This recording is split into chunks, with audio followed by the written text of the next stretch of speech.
Bonjour et bienvenue dans cette deuxième édition de la série J'ouvre ma Bible, Seigneur, inspire-moi.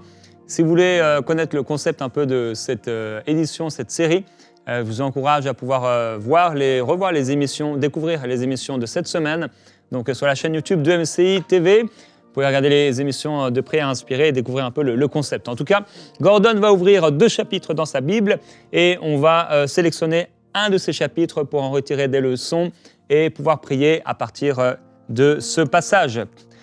Alors, le Seigneur est bon, le Seigneur est fidèle et j'aimerais rappeler à quelqu'un que Dieu n'a pas terminé son œuvre en toi. Le Seigneur a commencé quelque chose et il est celui qui va parfaire les choses.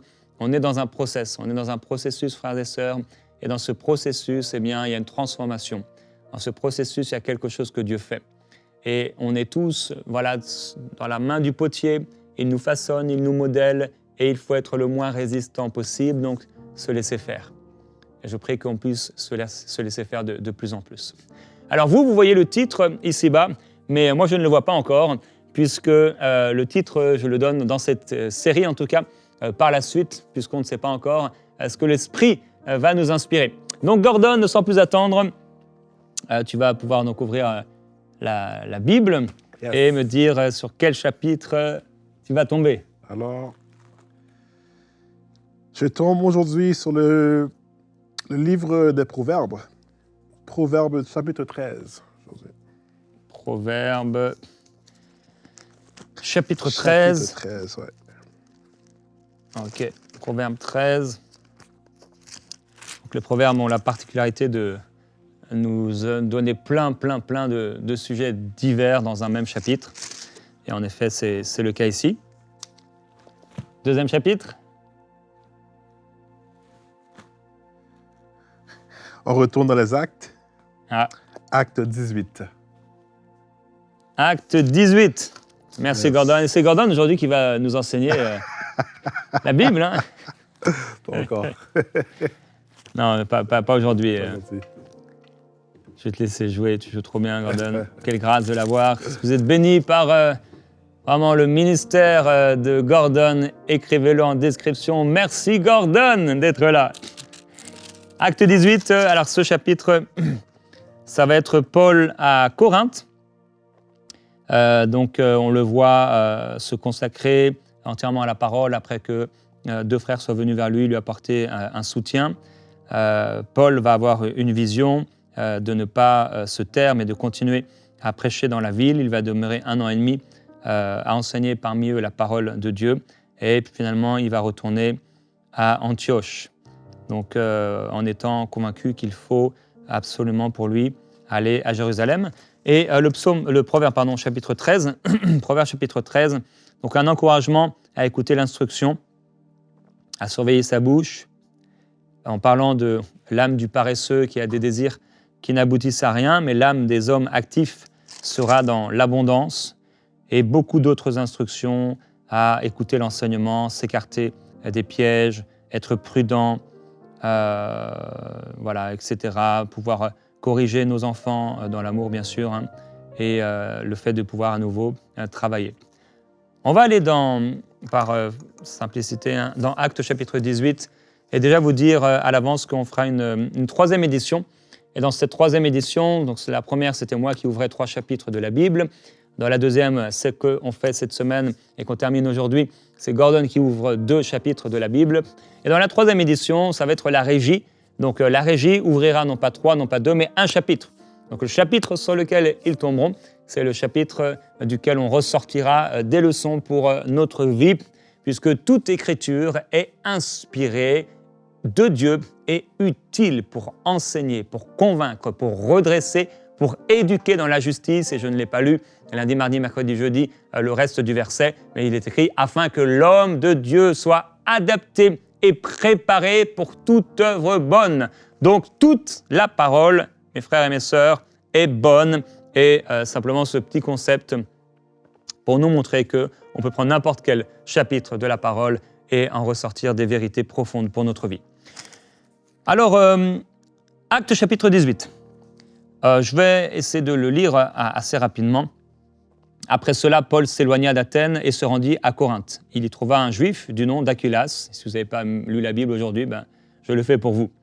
Originaire du Pont, récemment arrivé d'Italie avec sa femme Priscille, parce que Claude avait ordonné à tous les Juifs de s'éloigner de Rome. Il se lia avec eux.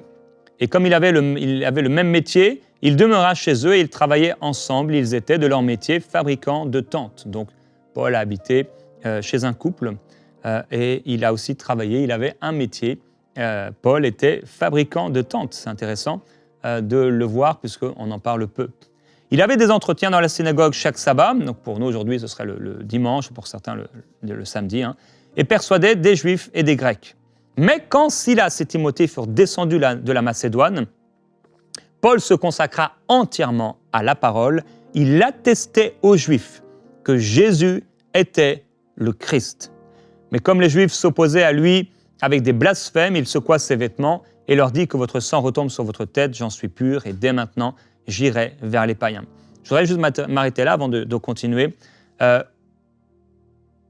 En sortant déjà 2 leçons pour notre vie. La première de ces leçons, c'est que, d'ailleurs, elle fait aussi, c'est étonnant encore une fois, comme on l'a vu, je crois que c'était hier ou avant-hier, où les 2 chapitres résonnaient l'un avec l'autre, c'était avant-hier, puisque dans Proverbes au chapitre 13, j'ai appuyé avec vous sur ces versets. On va le relire ensemble. L'âme du paresseux a des désirs qui n'aboutissent à rien, mais l'âme des hommes actifs sera dans l'abondance. Et le dernier verset, le juste mange et satisfait son appétit, mais le ventre des méchants éprouve la disette. Et j'avais aussi parlé du fait, dans ce chapitre, de l'encouragement au travail. Alors, ça va être la première leçon pour notre vie, parce que je crois que le Saint-Esprit veut insister là-dessus pour quelqu'un. C'est quelque chose, je ne sais pas si j'en ai déjà parlé vraiment dans Prière inspirée, mais c'est ne pas être paresseux, mais travailler. Quelqu'un doit entendre aujourd'hui cette vérité. Tu as besoin de travailler de tes mains. Même Paul, tu te sens appelé au ministère, c'est une chose, mais tu as besoin de travailler de tes mains.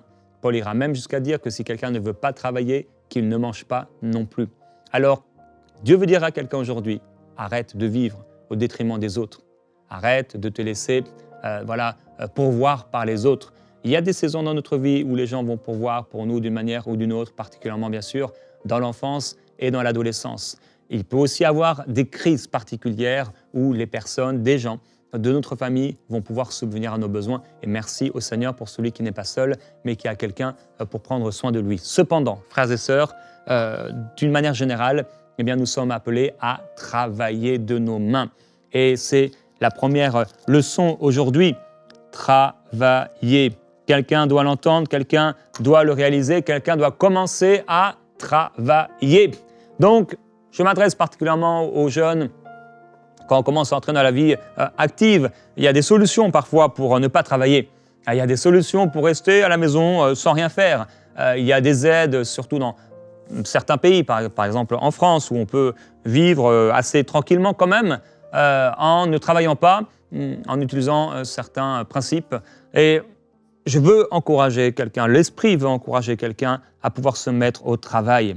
Alors c'est vrai, Paul a vécu chez eux, mais il est évident qu'il ne vivait pas chez eux en s'attendant à ce qu'ils payent tout. La Bible ne va pas nous expliquer tout parce que ce n'était pas le cœur du message, mais elle nous explique qu'ils avaient le même métier et qu'ils étaient fabricants de tentes. Et cela n'empêchait pas Paul de pouvoir avoir des entretiens avec des gens chaque week-end. Il pouvait encourager les gens et convaincre des gens. Donc quelqu'un peut travailler d'une manière dans le séculier et en même temps servir dans l'Église. Et Dieu répond à quelqu'un aujourd'hui qui disait « Mais est-ce que je dois arrêter mon travail pour servir à temps plein dans l'Église ?» Eh bien, Dieu répond à quelqu'un aujourd'hui que non, reste dans ce que tu as reçu parce que là, il y a une bénédiction et un jour, à un moment ou un autre, cela ne sera plus suffisant. L'œuvre que tu fais dans ton Église, ce sera le temps de pouvoir travailler. Je me souviens quand le Seigneur m'a appelé, en tout cas, je sentais l'appel qui bouillait dans mon cœur, vraiment. Et j'étais en train de faire des études et je me suis dit, soit je continue ces études qui duraient 5 ans et je sais à tout moment que le Seigneur me dira d'arrêter pour aller dans le ministère, ou soit vraiment je trouve un travail et je sers dans mon église locale parmi la jeunesse. C'est le choix que j'ai fait, un choix inspiré par Dieu, mais ce n'était pas pour rien faire. La semaine d'après, j'avais trouvé mon travail. Et donc, je travaillais dans une entreprise de sécurité. Et là, ça a été une provision pour mes besoins. Et j'avais trouvé un travail, je crois que je travaillais, bon, il y a eu plusieurs phases, mais à un moment, je travaillais le vendredi soir, le samedi soir, le dimanche soir, c'était des périodes de 12 heures. Donc, je faisais 36 heures et je me souviens que le matin, donc le samedi soir, j'allais au travail à 20 heures et jusqu'à 8 heures du matin. Et à 8 heures du matin, eh bien, je crois que je passais à la maison rapidement, parfois peut-être pas, et j'allais à l'église. Alors, et là, je servais le Seigneur la semaine dans notre groupe de jeunesse, etc. Et je travaillais. Quelqu'un doit l'entendre. Travaille. Voilà, c'est la première leçon, je ne veux pas y rester trop longtemps. La deuxième ici, c'est qu'à un moment, eh bien, Paul va recevoir le soutien nécessaire. Le soutien nécessaire est pour se consacrer entièrement à la parole. Silas et Timothée vont être des aides pour lui. Dieu t'enverra des aides. Et je prie que tu puisses aussi être l'aide de quelqu'un. Nos dons, on ne doit pas les laisser enterrer. Mais nos dons, il faut qu'on puisse les utiliser. Il y a des dons qu'on enterre et ce n'est pas bon. Il y a un talent que quelqu'un a enterré et ce n'est pas bon. Dieu dit à quelqu'un, tu as enterré ton talent, mais pourquoi tu fais ça? Je vois quelqu'un, tu as réussi vraiment dans le monde. Il y a des talents que Dieu t'a donnés. Dans le monde, c'était très apprécié. Et dans l'Église, tu ne fais rien avec. Et depuis que tu t'es converti, tu ne fais rien avec ces choses. Alors que tu peux servir Dieu d'une manière peut-être un peu différente, mais avec les talents que le Seigneur t'a donnés. Je prie que tu puisses faire fructifier ces choses et que tu puisses porter pour la gloire de Dieu des fruits. Pour Dieu. Porte des fruits pour Dieu. Alors, et deviens aussi l'aide de quelqu'un avec ces fruits. Et bien sûr aussi, cela nous parle du soutien. Du soutien qu'on peut apporter aux serviteurs de Dieu. Alors, deuxième leçon, soutiens les autres ou alors soutiens quelqu'un. Je t'encourage à soutenir, à être quelqu'un qui soutient, à être quelqu'un qui aide.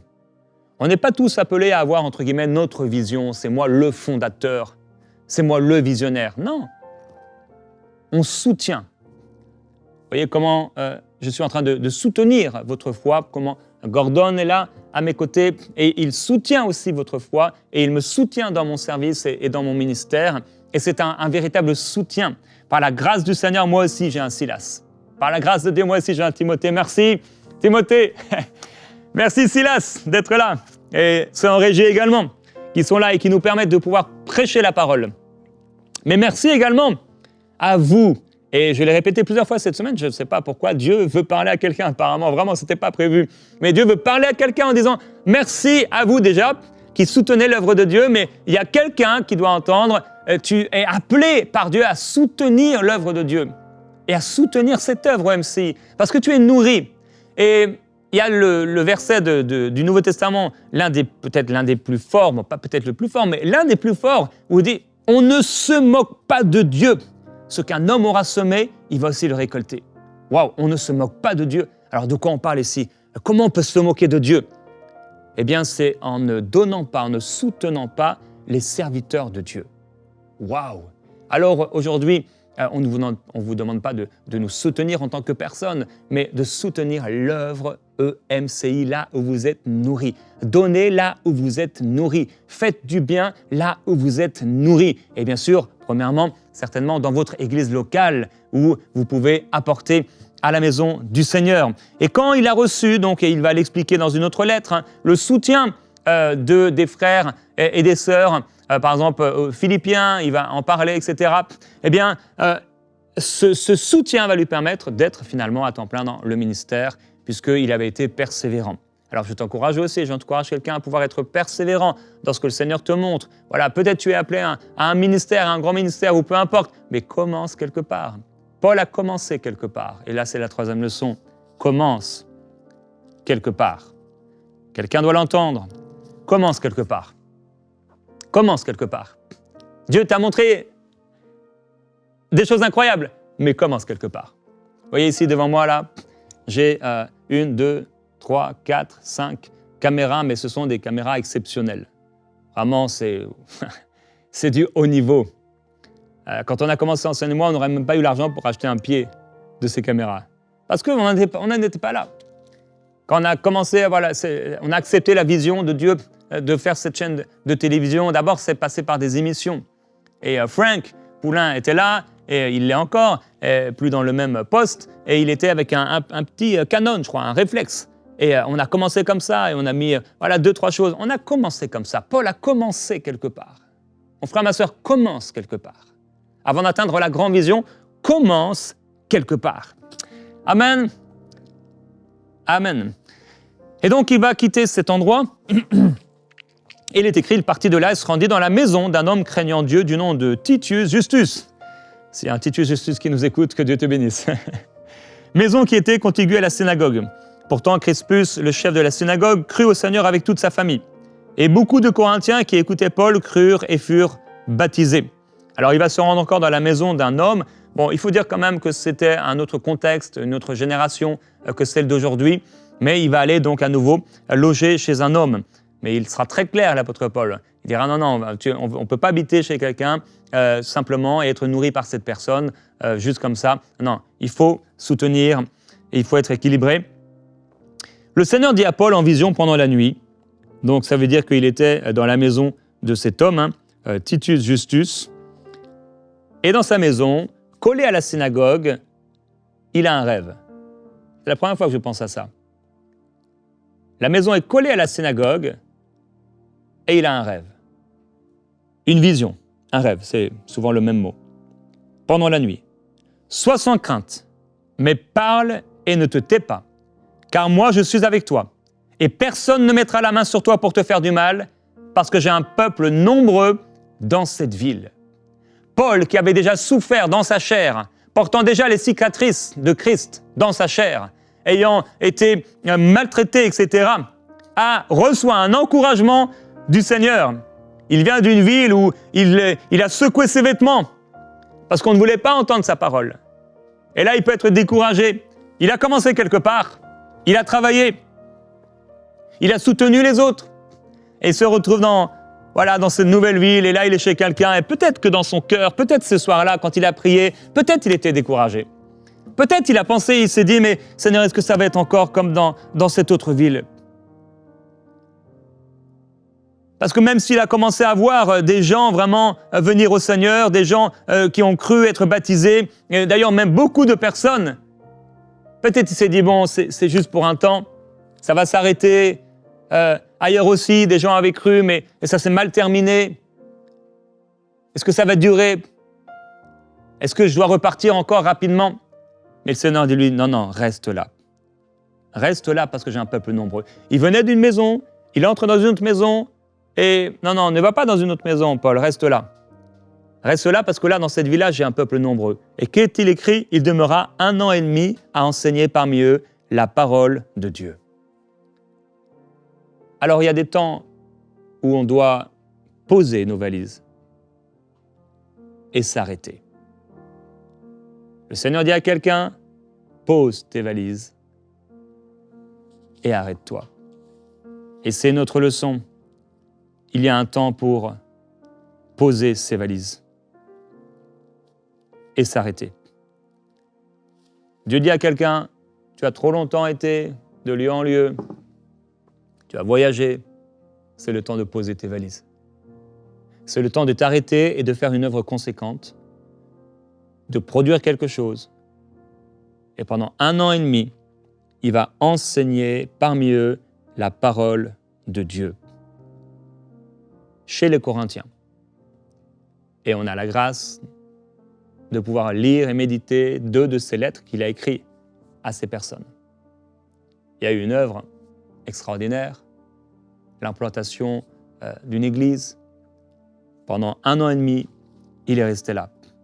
Et là, il va avoir, au bout d'1 an et demi, à nouveau des tribulations. Ils vont mener Paul devant le tribunal.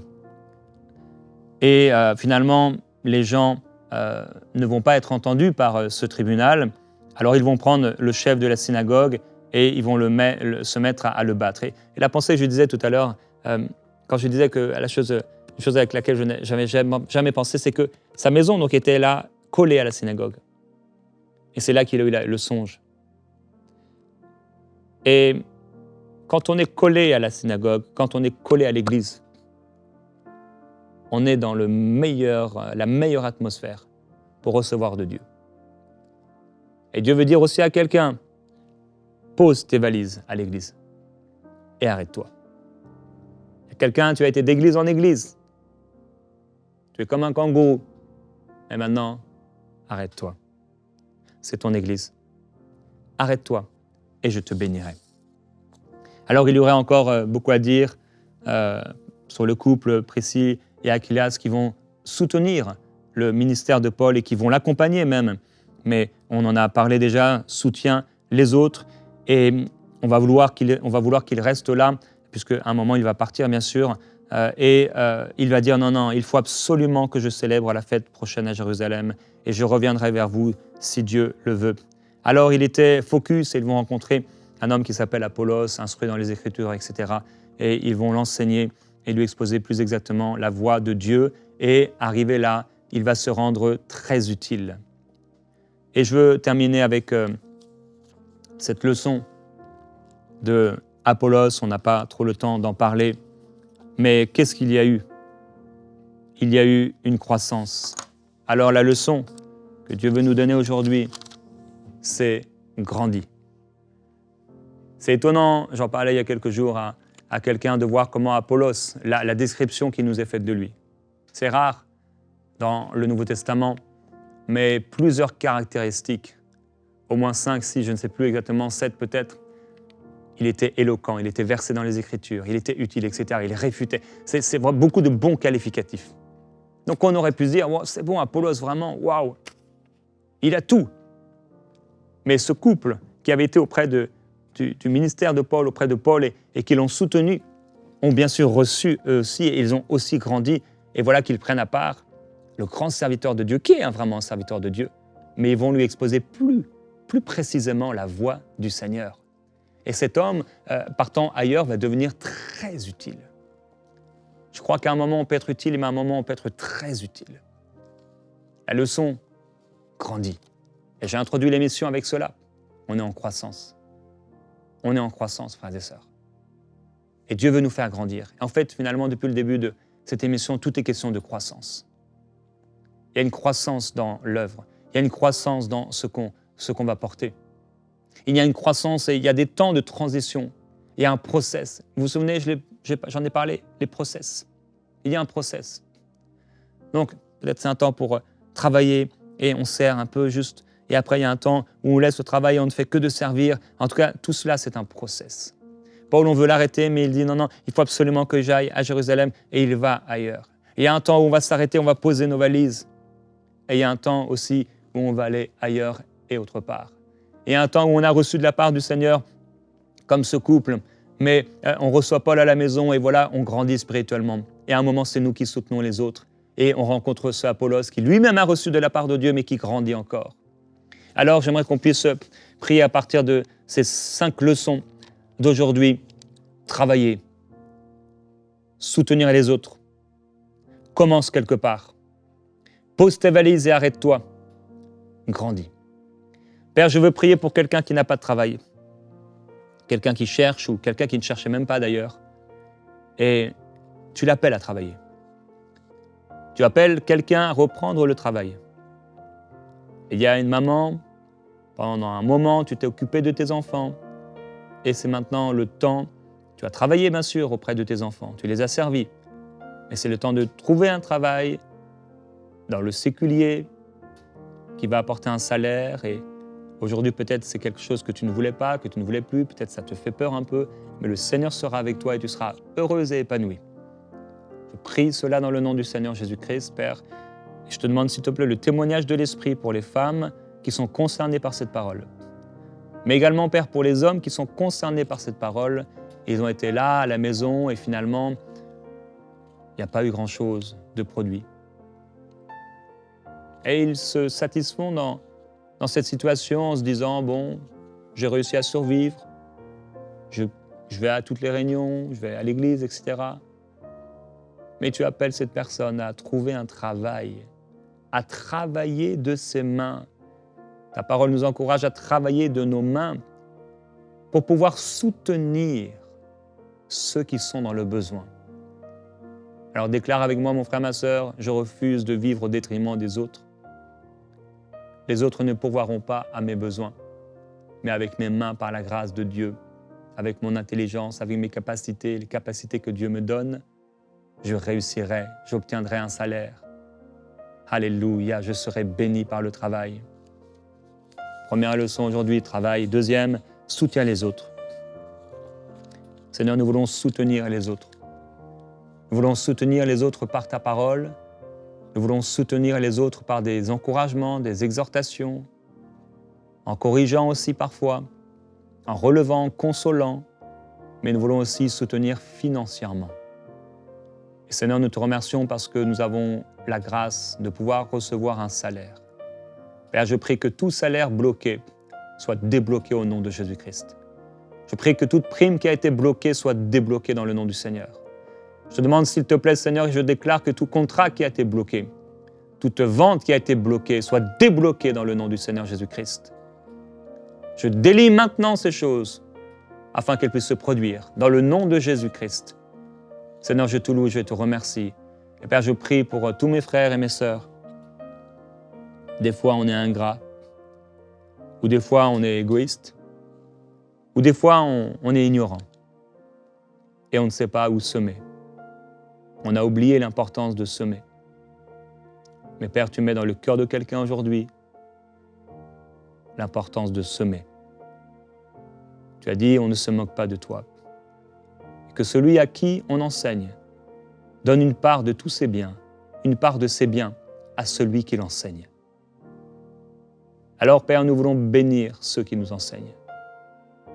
Nous voulons faire du bien à ceux qui nous apportent les révélations, la connaissance, l'instruction, parce que c'est toi qui agis à travers eux, et nous le reconnaissons. Alors nous voulons les soutenir, parce que nous savons que ce n'est pas un homme seulement que nous soutenons, mais nous soutenons ton royaume, et c'est une offrande d'amour.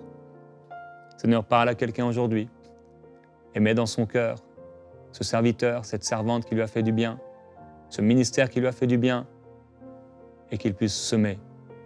Parce que tu as dit dans ta parole que tu mets dans la main du semeur de quoi semer, du pain pour sa nourriture, et tu fournis, et tu multiplies la semence, afin qu'il y ait une abondance, il y ait une croissance de justice, de grâce, de bénédiction, de fruits.